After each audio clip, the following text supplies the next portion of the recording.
AirDNA is really the tool that I've used for a long time, and it's not a perfect tool, but better the devil you know than the devil you don't. You wanna know the best way to make sure that your short-term rental isn't gonna bleed money every month? Buy the correct short-term rental to begin with. I know that seems like relatively no duh, but I just don't think enough people really put time or effort into the due diligence before they buy the property. And then when that property suffers, they start crying uncle and saying, oversaturation, Airbnb bust, blah, blah, blah. So today is part 2 in my series on how to analyze your short-term rental the right way. And I did a video part 1 last week. I said, hey, if you like this, if you want a part 2, let me know. Everyone in the comments said, Rob, we do like this, we're letting you know. And so today we're gonna do a continuation of that series, specifically kind of diving into the AirDNA tool. Now, as I mentioned in the last video, there's a lot of ways and a lot of platforms that you can analyze an Airbnb. You've got Price Labs, you've got Match Pfizer, you've got All the Room, Short-Term Rental Insights, Data Rabu, and of course AirDNA. I've used most of them. They're not bad tools. I like all of them in different ways, but AirDNA is really the tool that I've used for a long time, and it's not a perfect tool, but better the devil you know than the devil you don't. And truthfully, I think AirDNA has been pretty consistent and pretty spot on for my projections over the last year or so, specifically when I actually implemented the process that I'm gonna show you today. So let's jump into it. Lots of people ask, all right, there's a lot of different pricing structures with AirDNA. Which one do I actually need? To do what I'm about to show you today, you just need the pro level, which is like $300 a year. If you use promo code Robuilt20, you'll get 20% off of that. You're welcome. This is not sponsored. Someone last time was like, oh, you said it wasn't sponsored, but you use an affiliate link. If I can get you 20% off and make a little something, win-win, right? So let's jump into it. Okay, so 78723 is the zip code that we examined last week, so we're gonna keep that pretty consistent. The way you would do that is you would go to market research, and then you would type that in, 78723. I mean, I'm already in there, but just so you can see, you wanna make sure this little pin is here and that it says comma US. That way it actually pops up. Then it'll take you to this screen that you see right here. Now we actually wanna look for comps that are comparable, apples to apples, right? If you have a 3.2 that you're looking at, you don't wanna be looking at 5.4s or 4.3s because those are completely different homes and animals than what you would be looking at with the 3.2. We wanna compare apples to apples as much as possible, and that's really what this process breaks down to. So go to listings here, and we can start kind of weeding out some of the other, I guess, oranges, if you will, some of the other not comparable houses. So you'll go to entire place, because that's what we'll be looking at. We'll go to house, and then you're gonna see bedrooms, bathrooms. We'll go 3 beds, because that's what we were looking at last week. 3 beds, we'll be looking at that. 2 bath, and then accommodates 1 to 10.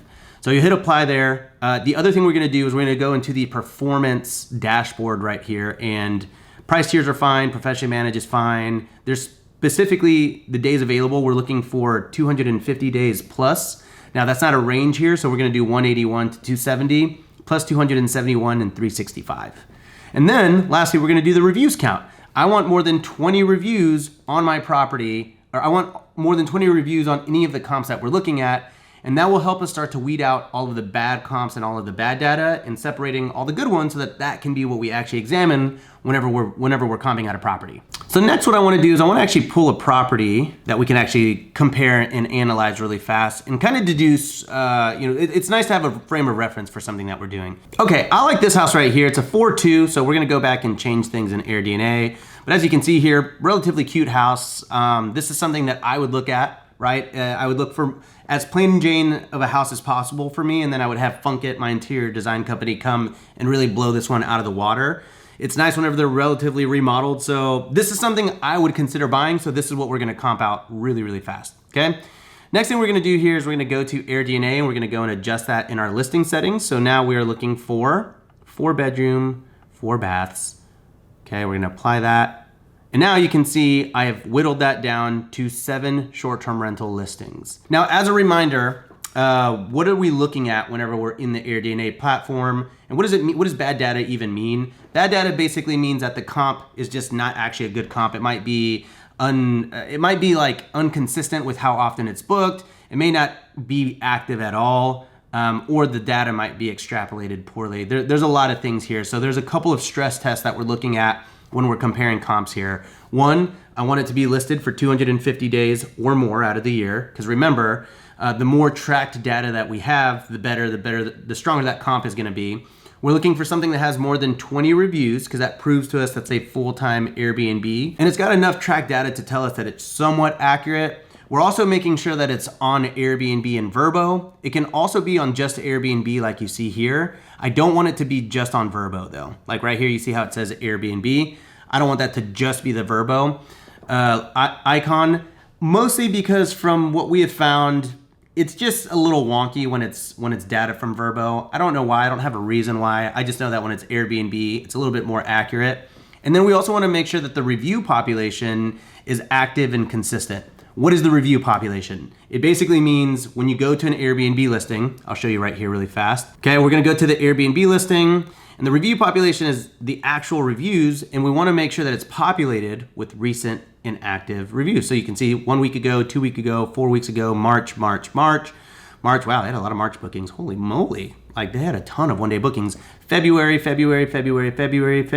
January. Okay, great. So that right there tells me this right here, it's 71 reviews. It has an active review population. It's hosted on Airbnb and Vrbo. And for me, this is a really, really good comp. Okay, now that we have that and we understand what's a good comp, what's a bad comp, we're gonna start taking out all of the bad comps. I taught you how to do that just now and in the last video. So assuming these are all good comps right here, we have 7 comps that we can actually look at. How many times can we say comp? Take a shot every time I say comp. Comp. Haha, you're drunk. Okay, let's get into it. So there's 7 good comps here, assuming that it passes all the stress tests that we were just talking about. And now we're gonna go into sort of the slider system, as I call it, meaning where do you slide within all of the comps in that zip code in Austin, Texas? So we are looking for 2 specific data points in this. We call it our top comp, and then we call it our base comp.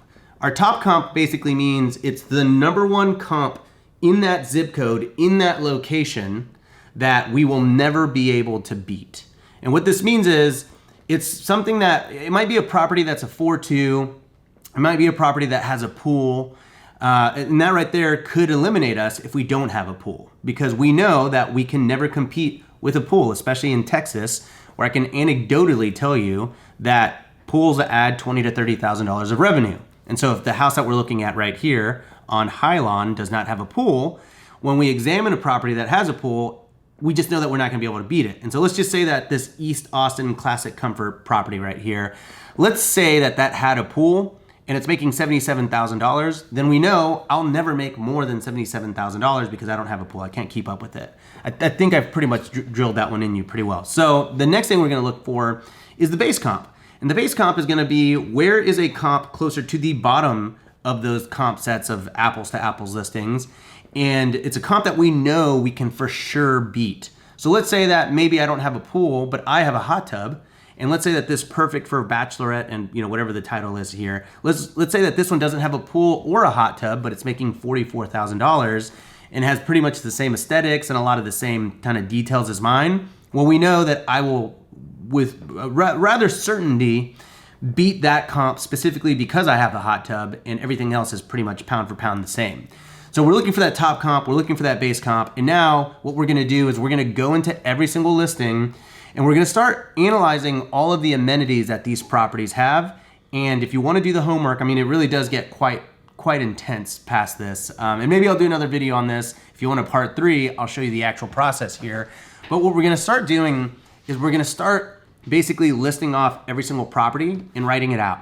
And then we're gonna start writing out all of the different amenities and all of the different sort of perks and pluses of each property.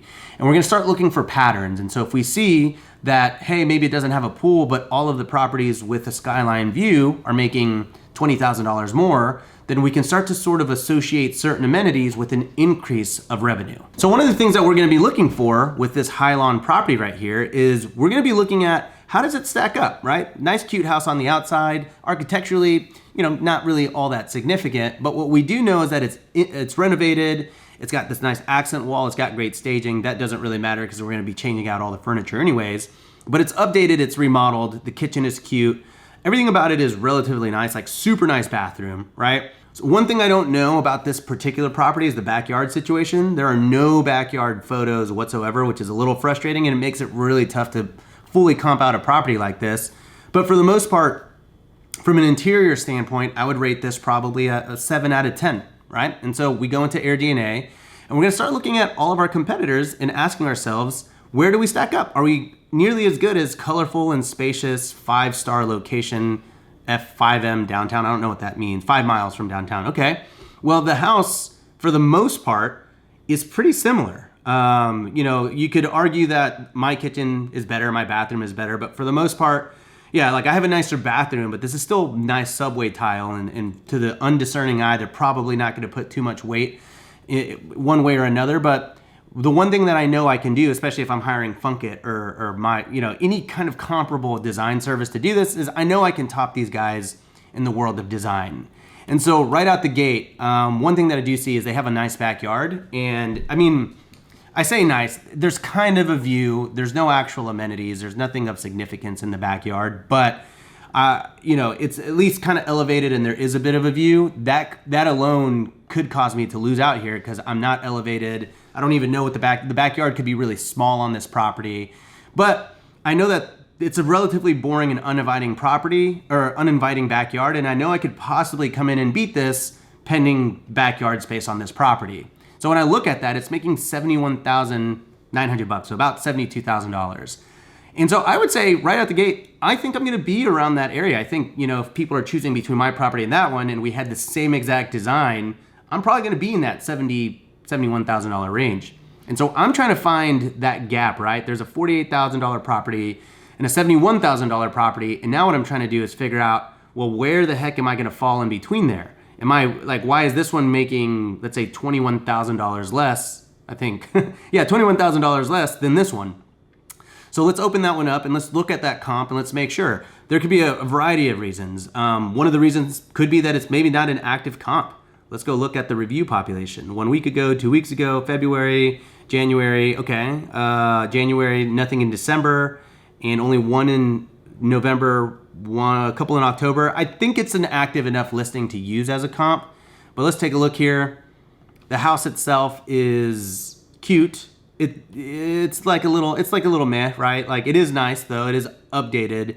And you can't really argue that it's significantly worse than the house that we're looking at, but there are some things sort of not going for it, like the interior design, not really all that great, but truthfully, I don't really think it's that much worse than the other one that we were just looking at. But then you look at this and it kind of looks like a hostel, right? There's nothing inviting about this property at all. It looks kind of cold, it looks kind of tired. And so I could kind of see why maybe someone wouldn't book this and they might book the other one. You know, the other one's not my exact design style, but at least there's a little bit more furniture filling it in. And you can see it's kind of just a big old backyard with nothing in it. There's no view. There's no view of the skyline. It's not elevated. And this is a little bit closer to the backyard that I see here. But the thing is, knowing what I know about Austin, if they really decked out this backyard with a pickleball court or an above ground pool with the deck the way I did at Pink Pickle, or they had a bocce ball or anything, they could definitely get this income from $48,000 closer to that $71,000 because truly there's not a huge difference. And look, really uncomfortable patio furniture. Like this is really just a super, super, super sad Airbnb. And so now I can tell you like this property deserves to make $50,000. And just the fact that this property right here makes $71,000 is enough data for me to say, oh, got it. Okay, that backyard with the view helps a lot, even though truthfully, this property doesn't really showcase it all that well in their cover photos. They don't even show it at all. But for some reason, it's making $20,000 more. And now we're gonna go into the East Austin Classic Comfort. Let's look at our number one competitor that's making $77,700. And let's see, what is it about this property that causes it to make so much more than everyone else? First and foremost, I wanna look at the review population. Everything that I can see here looks pretty good.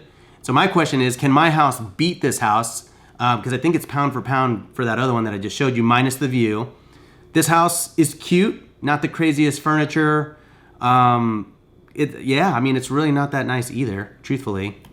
It's a little, yeah, it's fine. I'm not gonna poo-poo it too much, but they have a deck, they've got Adirondacks, they got a fire pit. There's a few things, they got more chairs and they got a little outdoor area with views of like sort of, I don't know, trees and greenery.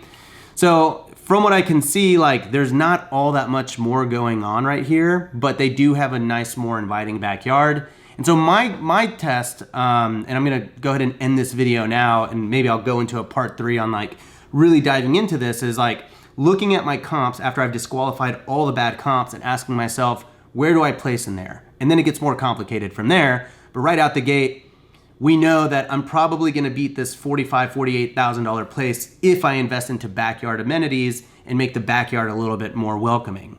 Now, will I be in this $71,000 to $77,000 range?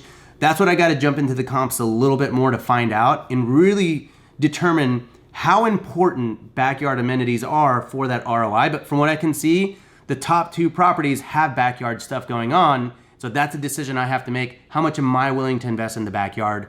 Hopefully this is helpful. If you want a part 3, let me know. I've got a meeting right now. Oh shoot, I'm 3 minutes late to the meeting with Mark Simpson. Mark, I'm so sorry. I love Boostly. Boostly, you're the greatest. That's my free ad for them. But again, if you want 20% off of your AirDNA subscription, hit up Robuilt20 in the promo code. You'll get 20% off. And we'll continue this series next week. Hopefully this was helpful. See you guys. Bye.